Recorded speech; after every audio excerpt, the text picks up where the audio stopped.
Kembali lagi di Islam Itu Indah bersama Viostin DS. Sekali lagi temanya hari ini adalah jangan membenci orang tua. Nah langsung kita menuju ke tausiah yang pertama dari Pak Ustadz Maulana. Pak Ustadz, gimana? Iya. Kan kita sebagai anak nih, Iya. ya nggak boleh membenci orang tua, harus Iya. berbakti sama orang tua. Tapi Iya. gimana ceritanya kalau orang tuanya justru yang menelantarkan anaknya? Iya. Salah nggak kalau kita membenci orang tua? Silakan Pak Ustadz. Membicarakan tentang jangan benci orang tuamu. Ingat, sejahat apapun orang tua tetap orang tua. Mohon maaf kepada semua anak yang lagi membenci, lagi sakit hati, lagi tidak suka sama orang tuanya, lagi tidak sepaham dengan orang tuanya, hati-hati. Karena kita sebagai anak diwajibkan untuk berbakti kepada kedua orang tua. Tapi bagaimana jikalau orang tua yang menelantarkan anaknya? Pertanyaannya, apakah salah jika anak membenci orang tua? Ini yang kita bahas. Ada 3 nih. Kewajiban orang anak untuk berbakti kepada orang tua. Orang tua yang menelantarkan anak. Dan yang ketiga adalah, atau dalam artian zalim. Dan yang ketiga adalah, wajar nggak anak itu durhaka karena orang tuanya melantarkan. Yang tiga jawaban ini, kewajiban anak untuk berbakti kepada orang tua itu paten. Tidak boleh ditolak. Penyebab kita lahir di muka bumi ini adalah orang tua. Walaupun orang tua kita, nauzubillah, orang tuanya maaf melakukan kesalahan yang fatal, tetap anak berbuat baik kepada orang tua walaupun orang tuanya tidak seagama. Walaupun tidak seagama. Jadi tidak ada batasan. Walaupun orang tuanya sudah meninggal, tetap berbuat baik kepada orang tuanya. Dalam hal apa? Dalam hal perbuatan, dengan ucapan lemah lembut. Walaupun orang tuanya kasar, tetap ucapan anak tetap lemah lembut. Walaupun orang tuanya tuli, makanya anak kadang-kala anak harus teriak. Tapi teriaknya tetap sopan. Mama.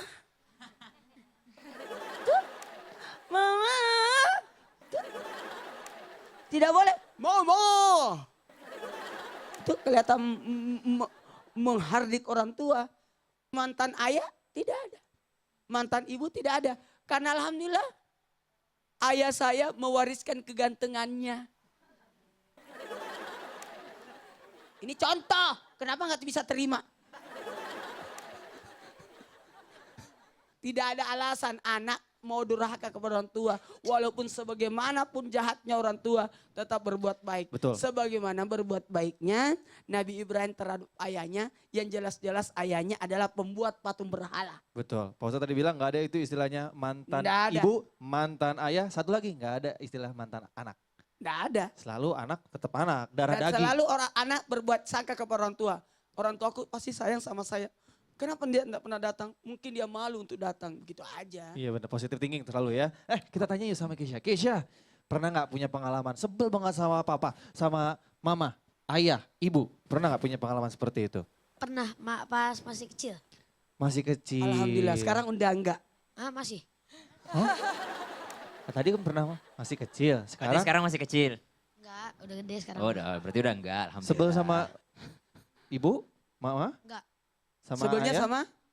papa? Ya itu siapa? Ya itu. Kak Oki, Ya, punya pengalaman nggak sama orang tua? Sebel nih sama orang tua nih. kalau sama orang tua sih alhamdulillah nggak ada. Karena Nggak pernah?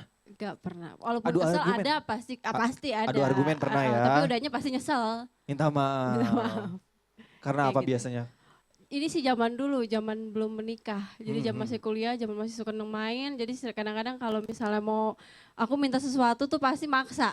Jadi kalau nggak dikasih ngambek kayak gitu. Pernah nggak waktu baru pertama punya lahir Keisha Hmm. sama ibu, ini harus begini, harus begitu. Padahal Oki sendiri nggak usah begitu, cara gendongnya enak begini gitu. Pernah nggak begitu adu argumen seperti itu? Sering sih. Sering ya. Tapi ujung-ujungnya ngikutin orang tua atau enggak? Jadi kadang-kadang aku juga mungkin aku punya ini sendiri. Jadi kita ngomongin lebih berunding sih. Jadi Berunding. udah kayak gini aja deh gitu. Jadi Demokrasi. ngambil baiknya aja. Ngambil baiknya, tengahnya. Karena kan berunding ya. kalau kita sudah berumah tangga orang tua kan tidak bisa terlalu dalam ikut campur. Iya, tapi kan pendapat orang tua sangat kita butuhkan. Iya betul. Karena orang tua banyak pengalamannya. Lebih banyak makan asam dan garam. Terima kasih Iya. Kak Oki. Tadi kan kita udah bilang nih ada yang mau tanya saudara kita di luar sana, jamaah di luar sana. Kira-kira siapa yang bertanya dan seperti apa Kamu lihat pertanyaannya? siapa yang nanya? Kita lihat yuk, ini dia. Assalamualaikum Pak Ustadz, nama saya Davi, saya mau nanya dong Pak Ustadz, doa orang tua itu kan dikabulin sama Allah, terus kalau misalnya orang tuanya jarang sholat atau ibadahnya kurang, kira-kira itu bakal dikabulin atau enggak ya Pak Ustadz ya? Nah, apakah orang yang beruntung itu selalu patokannya pada doa orang tua? Terima kasih Pak Ustadz. Sama-sama. Terima kasih Tetap, juga Davi. ya. Saya susah jawab saya. Ridho Allah bi ridal walidain sutullah. Tetap ridho orang tua terletak. Ridhonya Allah terletak pada ridho orang tua. Sekalipun orang tuanya kafir, itu tetap dia doakan anaknya. Tetap, karena kenapa? Ada keridhaan Allah terletak di situ. Saya terus terang, setiap mau tausiah, dulu itu enggak bisa, saya harus cium tangan ibu dulu, Umi baru berangkat. Pulang juga seperti itu. Jadi apakah selamanya? Ya jelas selamanya. Bahkan kita senantiasa tidak dikatakan sampai ijabah doa itu kalau sosok anak tidak mendoakan orang tuanya dulu. Harus ada 5 faktor berdoa itu, salah satunya adalah ada doa orang tua untuk orang tua. Mungkin Ustaz Oki ada yang tambahkan? Iya, memang doa yang dikabulkan oleh Allah beberapa di antaranya kata Rasulullah adalah doa orang yang dizolimi, musafir, dan doa orang tua terhadap anaknya. Tapi di satu sisi, penyebab doa tidak dikabulkan oleh Allah Subhanahu wa taala adalah orang tersebut banyak maksiatnya. Siapapun itu. Jadi, kalaupun kita misalnya melihat hal ini, setidaknya tetap kalaupun misalnya kalimat orang tua tetap harus diwaspadai sebagai bentuk dari birrul walidain atau berbuat baik kepada kedua orang tuanya. Ketika ada orang tuanya berkata kasar, biarlah itu menjadi dosanya kepada Allah. Jadi jangan dibalas fala taqulahuma uffin, jangan, kalau kata surah Al-Isra 23 itu jangan berkata apapun yang dikatakan kasar, kah, zolim, kah orang tua, biarkan itu menjadi tanggung jawabnya kepada Allah. Tanggung jawab kita sebagai seorang anak adalah minta kesabaran sama Allah untuk bisa menghadapi orang tua yang seperti itu. Gitu. Bahkan di dalam Al-Quran Allah Subhanahu wa taala jelaskan jika ada orang tua yang memaksa anaknya keluar dari Islam, ada orang tua yang memaksa anaknya menjadi murtad, itu tetap diperbaiki hubungan. Wasahibahuma fid dunya ma'rufa. Kita tidak taat dengan perintahnya, tapi kita dilarang untuk menolaknya. Maksudnya adalah menolak apa yang dikatakannya atau tidak berbuat lagi kepadanya. Kita tetap wasahibahuma fid dunya ma'rufa. Ini buktinya adalah koneksi Allah dengan orang tua itu tetap selalu ada. Oke, mudah-mudahan Davi puas ya sama jawabannya. Nah, ibu-ibu pernah dengar gak bilang bahwa anak adalah penyejuk hati? Nah, tapi kenapa sih terkadang ada orang tua yang justru menjadi pemicu anak untuk tidak bersikap baik? Misalnya anak terlalu dikekang dan akhirnya malah jadi berontak. Nanti akan dijelaskan selengkapnya oleh Ustazah Oki. Jangan kemana-mana, hanya di Islam Itu Indah bersama Fiostin DS. Jamaah!